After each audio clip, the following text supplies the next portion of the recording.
My dear friends, what a beautiful day of start of winter. Things have started to look green. You have flowers and everything. This is in South Australia. We have a mild winter here. I have made a short video a while back when I started to make some swarm traps in preparation for spring. What can I say? I am that kind of a guy. I'm always trying, and we do not succeed all the time, but we do succeed more times than not, and that should be an encouragement for some of us. Keep trying, keep working on. The fact that we are in the position we are, it's due to the fact that some other people have tried before us, have failed, have succeeded, have improved. Why do I make swarm traps? I'm concerned that bees are swarming, going in people's sheds, causing a nuisance, and sometime we have to either destroy those bees or go through the very difficult task of relocating a colony. I've done few times that, and if you have ever done that, you would be amazed how meticulous, how difficult, if you do care for the bees. You do not want to kill them, you want to preserve all their hard work, and that is difficult, not only for that time when you cut out, but for the near future of that colony, having to transition in a new place, having to, I don't go in that in detail because that's not the subject of this video. I want to show you, maybe that's an encouragement. When I posted this video, I had some of my friends and colleagues have commented, we have tried that before and it hasn't worked, in the sense bees will chew through this polystyrene, and yes, bees chew through the polystyrene for some odd reason. I know chickens love polystyrene. If I leave one of these boxes in a day, there'll be nothing left of it. They will all eat it. I don't know what they find in it. It should be chemical, something. But they love it, and they seem to not be affected at all. And I'm not sure why bees do that.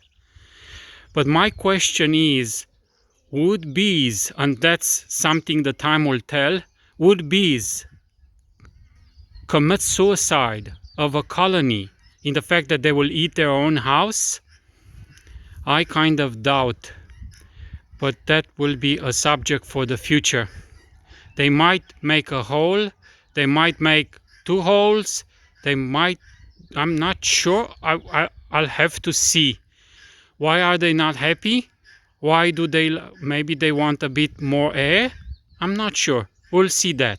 But for the time being, I want to show you how I have played with these boxes. I've done quite a few of them.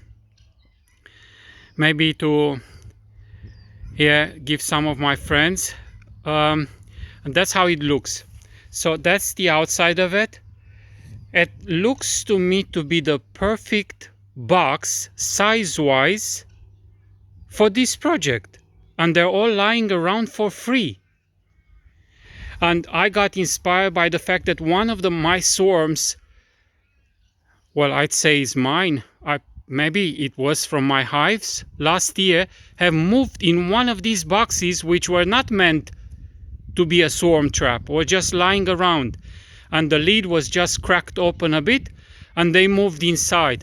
It was funny to watch because 2-3 days prior to them moving inside, kind of a number of bees have taken over that entrance and would defend it like they defend a hive. And I stayed and watched in amazement. What do you find in this box is dirty? They liked it. And soon enough, when I came from church one Sunday, they were all inside. Okay. So there is no water penetrating this material. You see the lid just, it's so perfect. It's just perfect for that reason. And I'll show you. I made an entrance here. I have gouged a hole. And I put a PVC pipe, which is fixed in there. It won't move.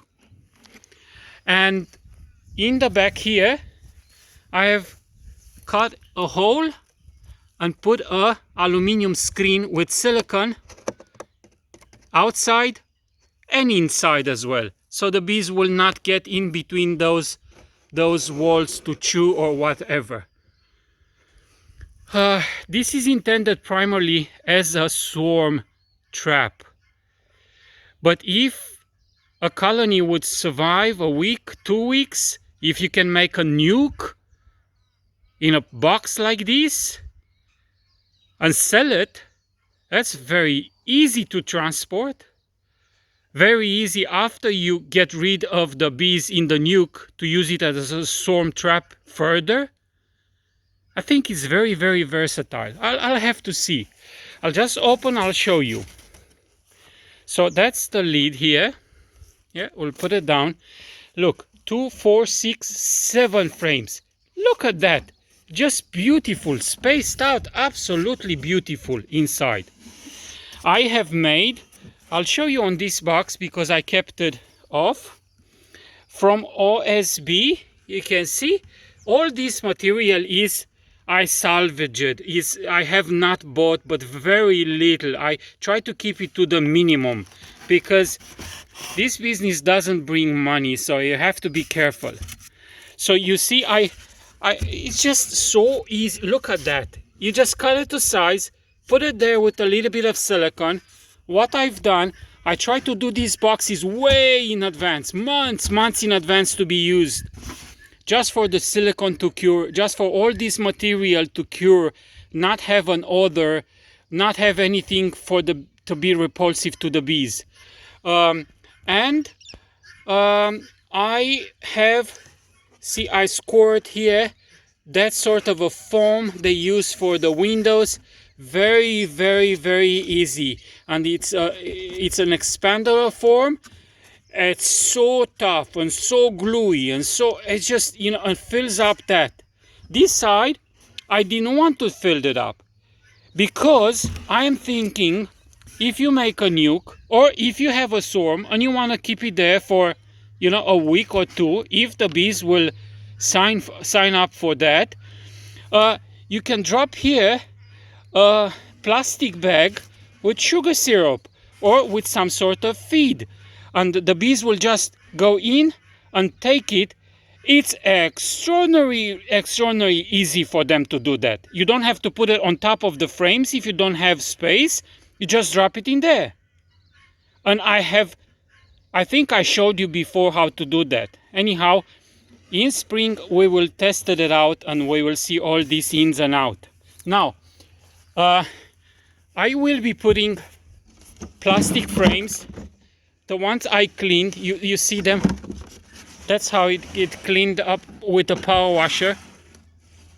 And I will be waxing them and just putting them inside. The space from the bottom is just absolutely perfect. Look at that. I think it has about, maybe it's a little bit too much, maybe close to 2 centimeters, but that's no problem whatsoever.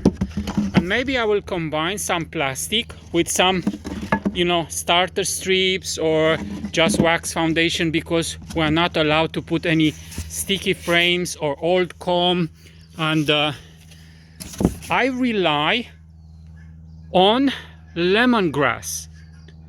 Beside the fact that there is a house here for the bees, if we bait with lemongrass, and a friend of mine in France is very successful, he made like a Vaseline from lemongrass, few drops of lemongrass, beeswax, and olive oil. So you melt the beeswax, you put the olive oil, and you do that in a hot water. You know how you put a small container in another container of hot water, it's melting, and you make this cream. I think what the cream will do better than just drops of lemongrass oil is that it's kind of stay longer active. It does not evaporate quickly like the lemongrass. And I think this box is quite good sealed, and it will not lose quickly the scent, the smell of the lemongrass. And lastly, I want to show you how simple I have thought. These are just wood from pallets lying around at Bunnings. Extraordinarily easy to get. You just cut it to size, screw it in, and see, the box does not move. You cut it in a way that it will kind of embrace the box and won't be loose. I mean, this is so strong. You put a screw there in a tree or somewhere on a fence, and bees will search it out. And this could take so much weight, even full of honey, it won't collapse. But of course, we are intending it for a swarm. So when we become aware that swarm have been caught, we just take either this screw off and take the whole thing away, or just take this screw. Well, you have to take the whole thing away to unscrew the bottom of this. But I already made this video too long. Just want to end showing you, still winter, bees are bringing lots of pollen. Have to squeeze in there to show you. Hey, coming. Don't sting me. I mean no harm. I have to show you this. This is winter time. And look at them. They're still staying there with pollen. You can see this one having pollen. And pollen is coming in quite a bit. Each of them bring pollen. Not big blobs like they would bring in spring, but they will still bring, look at, look at that, just walking in with that load of pollen. Hey guys, good day. Good day. There's some nasty spiders always making spider webs here to prey on my girls. Don't make any mistake. Just boil my blood. Okay. Well, we're looking forward for the spring and for a good season, if God would allow that. Until next time, God bless you.